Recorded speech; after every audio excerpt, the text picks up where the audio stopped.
because it has some history, this game.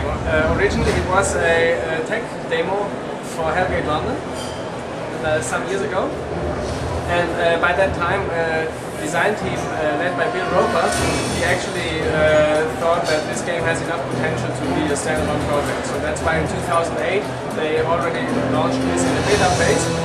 Got very good community feedback at that time, but then due to some financial issues they had to shut it down. So recently Frogster picked up the license because we really think that this has great potential to have a hack and slash game and combine that with MMO elements. So that's actually what we are making out of this, hack and slash MMO. So in these past 2 years we added some things to it to make it more attractive. For example, this typical 3D rotatable camera. So we have 2 camera perspectives, and whatever you like, you just press one button and then you can switch in between freely. We have also added one new race, which you see over here. That's the character creation screen. The new race is called the Cyclops, and the race selection in Mythos is mainly an optical thing. So you would choose what you prefer optically. It does not have a very big impact on your gameplay. So we have the Cyclopses, the big race. Then we have the Gremlins, which you see here. They are a gnome-like race. Here we have the Satyrs and of course humans too, altogether 4. What does make a difference in terms of gameplay is the choice of class. And well, the names may not seem familiar, but in fact these are very archetype classes.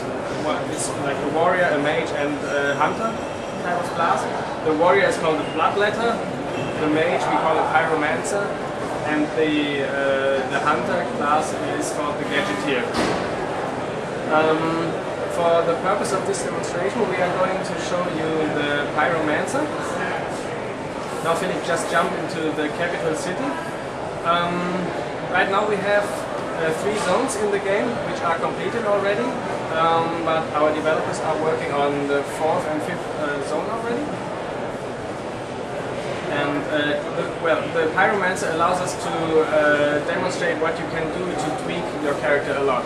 So even though we have archetype classes, you can customize a lot. Phil, please open the skill menu. So in this part you see 3 categories, and we want to give players the ability to develop their own, develop a class that fits their own playstyle perfectly. So for example, you might even consider to develop a mage with melee combat abilities, so short-range magical attacks. If you prefer that playstyle, you would just focus on skills in this area. If you are more a traditional kind of mage player, then you would stick to the ones in the middle. And if you would like to delve into a pet fight, like pets that assist you in combat or pods that drift around you and protect you from damage, then the right part of the skill would be your choice. But of course you can invest skill points in whatever category you're aware of until you actually fulfill them. You will gain awards. But these awards are not just to show off, but they have actually attributes attached to them, like small stat bonuses. Here, that is a long list of awards that you have already gained, and it is possible to drag and drop them into the bar at the top of the screen.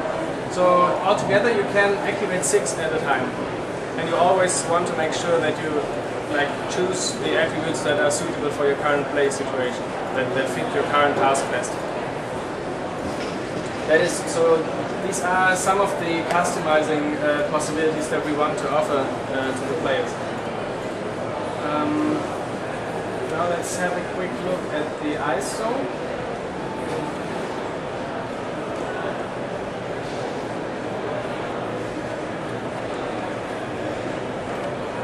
Another thing that we added in Mythos is a great crafting system. And unlike in MMOs, where if you like to do it, you can do it, but you don't have to, because it doesn't give you any specific benefit. In Mythos it will give you a benefit, because the strongest weapons or the strongest equipment, you can only get it if you do it yourself. So what players will have to do is they have to gather material in the world, find components in the instances, and then start to build stuff themselves. And it's even possible to break up the things you loot into their elements, and then like start to put them arranged in a different way to build up your own equipment. PvP-wise, we have two modes right now. One is open world PvP, but only in restricted zones. And then we also have arena fights, which are currently available as 3 against 3, 4-4 and 5 against 5 players. Yeah. As far as the schedule for release is concerned, we are planning to release it in the first quarter of next year. Open beta will be somewhere near the end of this year, but we haven't agreed on a specific date yet, because we really want to make sure when players lay hands on it the first time that it is as perfect as it can be. Yeah. Yeah, so that's about our short introduction about Mythos. Do you have any burning questions? What will the game be different from all the other games?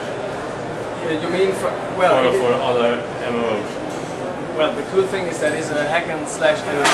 So it means you will have a very fast-paced gameplay. Usually in an MMO, sometimes when you fight an enemy, you might have to use a lot of skills and rotation to defeat him. But as it is typical for a hack and slash game, it's usually, well, it doesn't take long to defeat an enemy. So you will have that gratification feeling very quickly, high frequency of gratification. And also what I explained, the very large customization possibilities. So players will really play around with all these possibilities and create like some typical classes and maybe some even very strange and atypical classes.